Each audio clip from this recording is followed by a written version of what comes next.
This review will contain spoilers for Call of Duty Black Ops Cold War.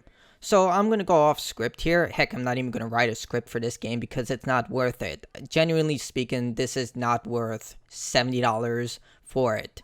I paid $70 for this game to get it on Xbox Series X, and I honestly wanted my money back. This game is a technical disaster, and after posting my review on N4G, the amount of people who are willing to go on their hands and knees and suck off Bobby Kotick's, yes, I will go by name for this, and say it's okay to release this game is absolutely just flabbergasting for me. I honestly do not understand where people get the mentality that releasing a broken game for $70, yes, $70, because you can pay $60 for the Xbox One or PlayStation 4 version, but most of us are going to get it on the next generation systems.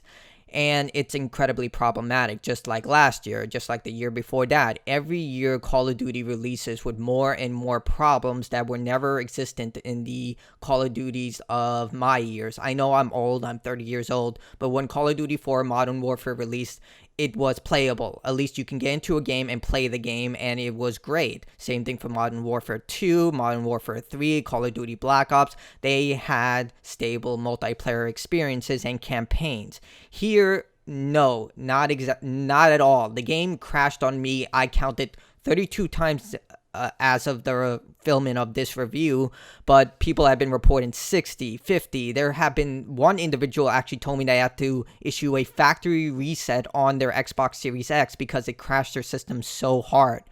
I haven't experienced that, thankfully, but the fact that he had to go through that, and I'm going to believe him because it's happened to me so many times, that it's incredibly just unacceptable. The fact that publishers constantly do this, they release a game and say we'll fix it later, is unacceptable. It happens every year with Call of Duty. We'll fix it later. Then a year happens, the game is now playable. Modern Warfare is actually in a better state than it was last year, but guess what? A year passes, people move on to the next Call of Duty. It's a lot like Madden, FIFA, and NBA 2K. Thankfully, they don't keep recycling assets with Call of Duty, but how long till that starts to happen? Because they're making bank on this title. This is a multi-billion-dollar company who can't even afford to pay their employees enough to buy food from the company cafeteria, and they released a game like this in this broken state. I did have an individual have the idiocy, yes, idiocy, to tell me, oh, it's a global pandemic, this is the best they can do. No, these games are on cycles. They release every 3 years technically, because once one studio is done with their Call of Duty, they bring it to the next studio, and it's on a 3-year development cycle. Yes, it releases every year, but it's on a 3-year development cycle, and these developers have to constantly crunch in order to get these games out, and it shows in the quality of these titles, like with Call of Duty Cold War. It is an absolutely technical disaster in both multiplayer and single player.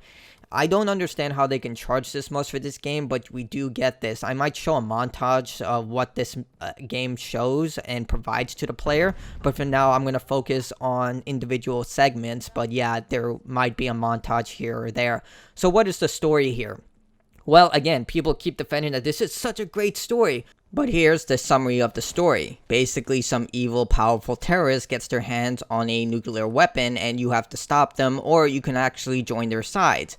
The issue is that at the end of Call of Duty Black Ops 2, Frank Woods is shown to be alive, and in this campaign, you can kill him. So you see the contradiction here. You either have a choice to make him live or make him die, and if the story continues forward with Call of Duty Black Ops 2, how exactly is that going to change anything if the story is already set in stone that he lives? Let me answer that. The choices do not matter. So why put optional choices? That's the story.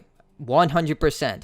It is the most bare-bones military shooter you can possibly imagine. And coming off Call of Duty Modern Warfare actually showcased a very gritty and realistic story when it comes to warfare.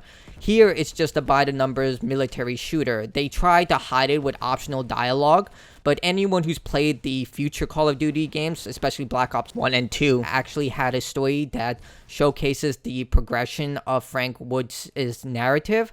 Knows that this story technically is optional dialogues don't matter because Frank Woods lives. They try to create the illusion that you're going to progress through this story and you're going to have all these great dynamic choices, but in reality, they just make minute changes. In addition, you play a custom protagonist, which is absolutely the most bare-bones system you can possibly imagine. You create the character's gender, their profile, and pick 2 perks, And that's it. The character is not even voiced. Like Call of Duty Black Ops 3 had a voiced protagonist. I know people had issues with that. Like the Ackman actually has a good argument of why that game isn't so good, even though I actually loved it. I thought it was a great Call of Duty game. But at least you could customize the character's face, the gender, which actually played a role within the campaign because you saw the cinematic where the character had a different voice and different gender. Here, there is nothing like that. There is literally nothing.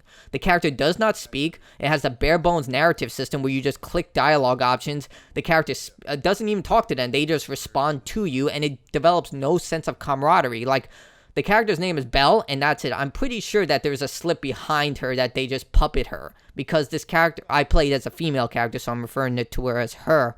But this character has no personality whatsoever. None. Zero. Zip. And people are defending this like this is the greatest campaign ever. I'm like, I want to get through the mindset of these people. Like, how is this good? Like, this campaign is the most bare bones, mediocre military shooter possible. I've played over every major Call of Duty game, including Infinite Warfare, and Call of Duty Ghosts, which are the black sheep of the franchise. And this is the worst protagonist I have ever seen, ever. No personality, no voice, no face. And people are defending this. And again, if you follow the Call of Duty narrative, especially the Black Ops narratives, you'll notice that the story plays no value onto the overall story. There is nothing about it that adds anything to the story. Like, you literally just stop a global terrorist from securing a super weapon and using it. That's all you do, and it means nothing. It doesn't mean anything. Yes, there are a few missions that are pretty cool, like the finale mission has you going through these situations in Vietnam where you're being voiced about this different mission and different perspectives, and it changes based on what the player is being told and what the player acts upon. Like, they tell you to go right, but you go left, and the narrative changes because of that. That is a good concept. I wish they explored more of that. That would have been awesome. Because, again, this is going to be another spoiler. The character is actually a double agent who was turned into a CIA agent with mind control. Basically what Call of Duty Black Ops 1 followed. And that would have been a great concept where you're on a stretcher and the person is being told all these stories and you can go into different narrative structures. That would have been great, and they explore that in this title. But it doesn't go anywhere. It's only one situation. And I'll repeat this again. If you follow the Call of Duty Black Ops narrative, you'll notice this plays no value onto the overall story, seeing that Frank Woods lives, but you can kill him in this game. And yes, it's full of issues, glitches, problems. My game kept crashing. There was this issue, which I will show on this screen. This was the most prominent issue.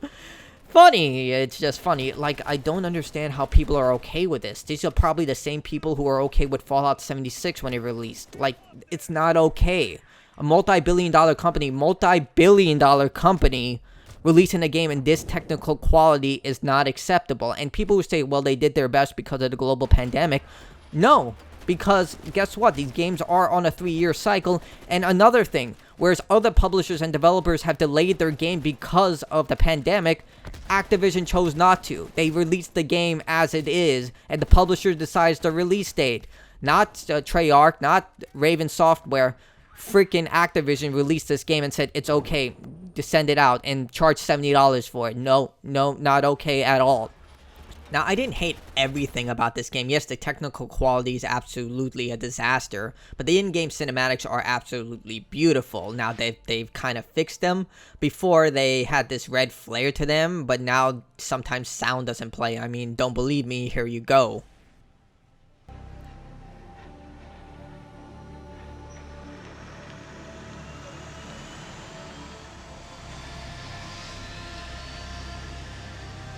The art direction for Call of Duty has always been top tier in my opinion. It always showcases that you're within the specific period that the game is set, whether it's futuristic, dystopian, or in this case the Cold War. You see various amounts of different propaganda pieces for both communism and capitalism screwed around the environments. You definitely see this within the in-game cinematics. But overall, still, the game suffers from the many technical problems that the game should not have been shipped with. There are also these 2 cool optional missions that involve you collecting the collectibles within various stages and solving a unique puzzle. The puzzle solution changes with each campaign that you play through, so you can't just look up on the internet the solution. You actually have to solve it, which I think was cool, but there is no huge consequence if you don't do that. You could just go into the mission, complete it. Yes, it says you did it wrong, but as far as I can tell, it's just one shift in the ending. It's not really profound. It's more like those small scenes from like Fallout 3 where they just show you a bunch of images and tell you what happens. It doesn't really play a huge role, but I think it's pretty cool. It makes you feel like a CIA agent as you solve these puzzles. And seeing that I was able to solve them, and I'm pretty much an idiot, I'm pretty sure anyone can solve them, but they're really cool, and I thought it's a great way to complement getting the collectibles instead of them just serving a single experience. And there was also this a mission where you play as a double agent that reflects a mission in Call of Duty World War II where you infiltrate a Nazi headquarters and you have to try and find a way to complete your task. You have various ways you can get into the main objective, but how you do it is up to you. I thought it would have been better if you can play it out as the double agent getting caught, but you have to complete your task in order for the mission to progress. But it's a nice change of pace from the other missions, which are mostly heavily action focused. So let's get into the multiplayer. Now look, I am not a huge multiplayer Call of Duty fan. I stopped playing extensive multiplayer ever since Call of Duty Modern Warfare 3, but in this game, I couldn't even get past level 10. I know that may seem like a horrible thing and you will immediately disregard my criticisms about this, but please just listen. I could not get into a game where it did not crash. Suddenly, it does work a little well right now, but it still kept crashing. I couldn't get through a single game of Dirty Bomb, which is basically this mini version of a battle royale where you play a squad of 4 players and try and gather uranium and then put it into a dirty bomb and survive until the end of the round. I could not get into the end of the game because it kept crashing. The multiplayer fares a little better, but again, crashes are inconsistent and can happen at any time to the point that it's common, so you can end up having a good match, the game crashes, and there you go. Thankfully, you do get to keep your progress if it crashes mid-game, but the fact that it's a fear that it can crash at any time, not a good idea. And I'm not alone. There are people all over YouTube who have stated this. It is not mediocre, because guess what? A mediocre game has to at least function. This game does not function, and when is it going to be enough? Literally, when is it going to be enough? The game constantly crashes. Last year, Modern Warfare had major netcode and multiplayer issues. Before that, Call of Duty Black Ops 4, which was just a multiplayer game, major issues in the game's balancing, where assault rifles were basically crap, submachine guns were god tier, there were problems with the spawning. Again, that was a multiplayer only game, and they couldn't even get the multiplayer right. So I want to know, genuinely, people who defend this game, when is it going to be okay to release a full price $70, this is not $60, $70 game, and it does not work? When is it going to be okay? Because for me, it's not okay. The second a game goes public and you have to pay money for it, it has to at least work. Yes, games are going to crash, it happens, but when it happens more than 30 times,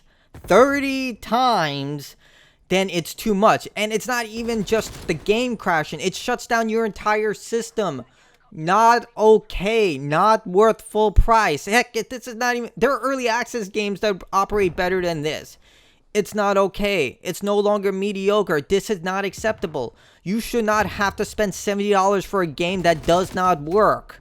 I don't know how I have to drive this into people's head, because it does irk me a lot where people defend this game. People are saying it's okay, it's great, it's fun. Okay, if the game is fun for you, that's great. But how can you defend that the game crashes every time? How can you defend that the game is unfinished, unpolished, has multiplayer issues, netcode problems? How can you defend this? How can you say I will spend my hard-earned money and spend my time on this game when it is unfinished? I want to know, like, how can you defend this?